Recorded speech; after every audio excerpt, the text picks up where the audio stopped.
എബ്രായർക്കെഴുതിയ ലേഖനം അധ്യായം 13. സഹോദരപ്രീതി നിലനിൽക്കട്ടെ. അതിഥി സൽക്കാരം മറക്കരുത്.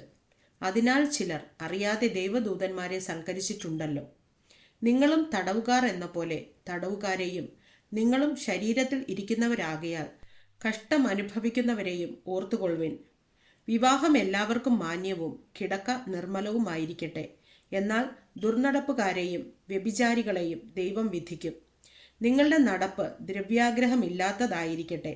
ഉള്ളതുകൊണ്ട് തൃപ്തിപ്പെടുവിൻ. ഞാൻ നിന്നെ ഒരു നാളും കൈവിടുകയില്ല, ഉപേക്ഷിക്കുകയുമില്ല എന്ന് അവൻ തന്നെ അരുളി ചെയ്തിരിക്കുന്നുവല്ലോ. ആകയാൽ കർത്താവ് എനിക്ക് തുണ, ഞാൻ പേടിക്കയില്ല. മനുഷ്യൻ എന്നോട് എന്തു ചെയ്യും എന്ന് നമുക്ക് ധൈര്യത്തോടെ പറയാം. നിങ്ങളോട് ദൈവവചനം പ്രസംഗിച്ച് നിങ്ങളെ നടത്തിയവരെ ഓർത്തുകൊള്ളുവിൻ. അവരുടെ ജീവാവസാനം ഓർത്ത് അവരുടെ വിശ്വാസം അനുകരിപ്പിൻ. യേശുക്രിസ്തു ഇന്നലെയും ഇന്നും എന്നേക്കും അനന്യൻ തന്നെ.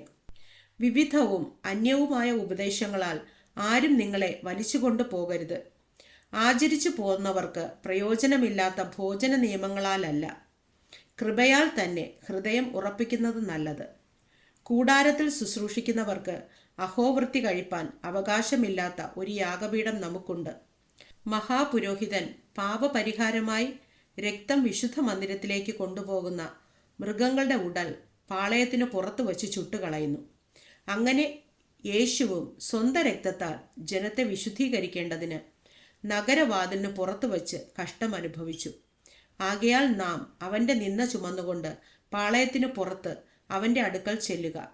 ഇവിടെ നമുക്ക് നിലനിൽക്കുന്ന നഗരമില്ലല്ലോ, വരുവാനുള്ളതത്രേ നാം അന്വേഷിക്കുന്നത്.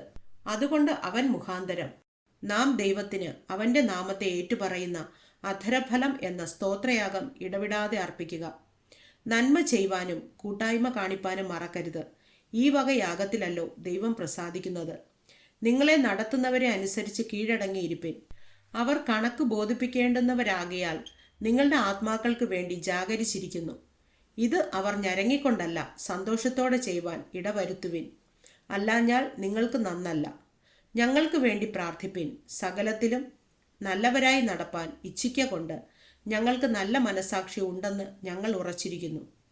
എന്നെ നിങ്ങൾക്ക് വേഗത്തിൽ വീണ്ടും കിട്ടേണ്ടതിന് നിങ്ങൾ പ്രാർത്ഥിക്കണമെന്ന് ഞാൻ വിശേഷാൽ അപേക്ഷിക്കുന്നു.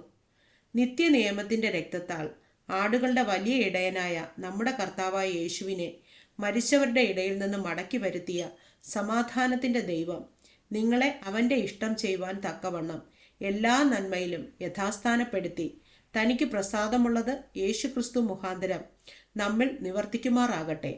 അവന് എന്നേക്കും മഹത്വം. ആമേൻ. സഹോദരന്മാരെ, ഈ പ്രബോധന വാക്യം പൊറുത്തുകൊള്ളുവിൻ എന്ന് അപേക്ഷിക്കുന്നു. ചുരുക്കമായിട്ടല്ലോ ഞാൻ എഴുതിയിരിക്കുന്നത്. സഹോദരനായ തിമോഥെയോസ് തടവിൽ നിന്ന് ഇറങ്ങി എന്നറിവിൻ. അവൻ വേഗത്തിൽ വന്നാൽ ഞാൻ അവനുമായി നിങ്ങളെ വന്നു കാണും. നിങ്ങളെ നടത്തുന്നവർക്ക് എല്ലാവർക്കും സകല വിശുദ്ധന്മാർക്കും വന്ദനം ചൊല്ലുവിൻ. ഇതല്യക്കാർ നിങ്ങൾക്ക് വന്ദനം ചൊല്ലുന്നു. കൃപ നിങ്ങളെല്ലാവരോടും കൂടെ ഇരിക്കുമാറാകട്ടെ. ആമേൻ.